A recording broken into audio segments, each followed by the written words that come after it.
নমস্কাৰ Assam north east news live চাই আছে আৰু মই ষ্টুডিঅ'ত কষ্টৰিমা লৈ আহিছে এক গুৰুত্বপূৰ্ণ সংবাদ শাৰদীয় দুৰ্গা পূজাৰ পৰিচালনা সমিতিসমূহলৈ অসম চৰকাৰে আৰ্থিক অনুদান আগবঢ়াইছিল কিছুদিনৰ পূৰ্বে এই সংবাদটো আপোনালোকৰ মাজলৈ আমি দিছিলো আৰু বৰ্তমান আজি লংকা পৌৰসভাৰ প্ৰেক্ষাগৃহত শাৰদীয় দুৰ্গা পূজাৰ পৰিচালনা সমিতিসমূহলৈ অসম চৰকাৰৰ হৈ আৰ্থিক অনুদান অনুষ্ঠান অনুষ্ঠিত হয় অনুষ্ঠানৰ মুখ্য অতিথি হিচাপে উপস্থিত থাকে বিধায়ক শিৱ মিশ্ৰ আজি বৃহত্তৰ লংকাৰ মুঠ 191খন পূজা সমিতিক আৰ্থিক অনুদান দিয়া হয় আজি অনুষ্ঠানত লামডিং সমজিলাৰ নৱনিযুক্ত অতিৰিক্ত জিলা দণ্ডাধীশ জয় শংকৰ শৰ্মা লংকাৰ চক্ৰ বিষয়া অপৰূপা বৰগোহাঁই লংকা পৌৰসভাৰ মেয়ৰ পাৰমিতা ৰায় সাহা উপস্থিত থাকে আৰু বৰ্তমান যি শাৰদীয় দুৰ্গা পূজা পৰিচালনা সমিতি সকল অসম চৰকাৰৰ যি হকা অসম চৰকাৰৰ যি আৰ্থিক অনুদান সেই অনুদানৰ কাৰ্যসূচী ৰূপায়িত কৰে আজি লংকাত আৰু আনফালে হোজাইৰ বিধায়ক ৰামকৃষ্ণ ঘোষেও শাৰদীয় দুৰ্গা পূজাৰ পৰিচালনা সমিতিসমূহলৈ অসম চৰকাৰৰ আৰ্থিক অনুদান আগবঢ়ায় বৰ্তমানলৈকে 101খন পূজা সমিতিলৈ ইতিমধ্যে অসম চৰকাৰৰ এই আৰ্থিক অনুদান 10,000 টকাকৈ প্ৰদান কৰিলে আৰু যদি বাকি কোনোবা পূজা সমিতি ৰৈ গৈছে বাদ পৰিছে তেন্তে ৰামকৃষ্ণ ঘোষে বৰ্তমান মন্তব্য প্ৰকাশ কৰিছে যে হোজাই যি ৰাজচক্ৰ বিষয়া কাৰ্যালয় আছে তাত গৈ তেওঁলোকে যাতে আবেদন জনায় তেওঁলোকে যাতে তেওঁলোকৰ পূজা সমিতিখনৰ কথা বিৱৰি কয় এই ক্ষেত্ৰত ৰামকৃষ্ণ ঘোষে তৎপৰ হৈছে শাৰদীয় দুৰ্গা পূজা সমাগত শাৰদীয় দুৰ্গা পূজা পৰিচালনা সমিতিসমূহলৈ অসম চৰকাৰৰ যি আৰ্থিক অনুদান দিছে আৰু সেই আৰ্থিক অনুদানতে বৰ্তমান হোজাইৰ লগতে লংকাটো একেভাৱে আৰ্থিক অনুদান অনুষ্ঠান যি সেয়া অনুষ্ঠিত কৰি প্ৰত্যেকখন পূজা সমিতিকে 10,000 টকাৰ যি আৰ্থিক অনুদান সেই অনুদান প্ৰদান কৰিছে চাই থাকিব Assam north east news live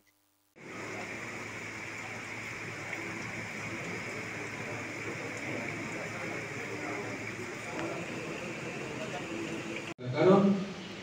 একটা কথা আছে না যে বিপদের মার নেই সাবধান থাকা উচিত তার জন্য সিসি ক্যামেরা লাগানোর কথা বলা হয়েছে কেউ বলে আমি নিজে আমাদেরকেও দেখি এত টাকা দিয়ে সিসি ক্যামেরা লাগাবো বিশেষ করে যেগুলো গ্রামাঞ্চলের পূজা সেখানে মনে হয় সেটা একটা প্রযোজ্য না আমি তো গ্রামে গঞ্জে ঘুরতে থাকি পুজোর প্রত্যেকবারই যাই গ্রামাঞ্চলে সিসি ক্যামেরা বলি বা আদার্স তেমন কিছু প্রযোজ্য না করলে আমারও মনে হয় কিন্তু শহরে যে পূজাগুলো হয় সে লামডিং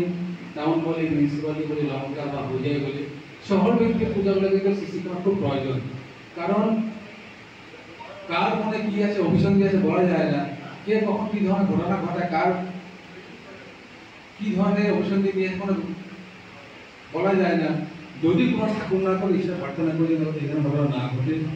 যদি কিবা কারণে এগুলো ঘটনা ঘটে অ্যাটলিস্ট তার প্রুভ করার কারণে উড়ে দেওয়ার কারণে আমার সিসি ক্যামেরা বানানো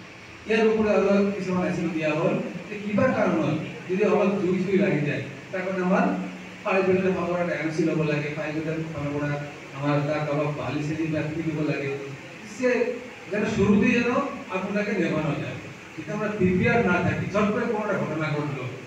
তো তখন আমরা সেটাকে সামলানো মুশকিল হয় এইগুলো অনেক ধরনের ভাবনা ভেবে কিন্তু সরকার একটা গাইডলাইন দেয় সম্পূর্ণরূপে গাইডলাইনটা মানতে না পারলে কিন্তু বিশেষ করে মানা উচিত আমার অনুরোধ থাকলো আহ্বান থাকলো আমরা সবাই যেন মানি এবং নিজেকে আজকে আমি ভালোভাবে যাচ্ছি পিছন থেকে গাড়ি একটা আমাকে মারলো আমার কোনো দোষ নেই কিন্তু ভোগারত আমি ভুগলাম পুজোর সময় দেখা যায় বিশেষ করে শহর অঞ্চলে এই যে একটা বাইকের র্যালি হয় মামার বাইক নিয়ে ভাগিরা চালাচ্ছে কাকার বাইক নিয়ে ভাতিজা চালাচ্ছে দাদার বাইক নিয়ে ছোট ভাই চালাচ্ছে বা যেটা পূজা ফুর্তি করা হয় কিন্তু এমন একটা স্পিডে যায় যে স্পিডটাতে নিজের জীবনেও ভয়ঙ্কর সময় আসতে পারে এবং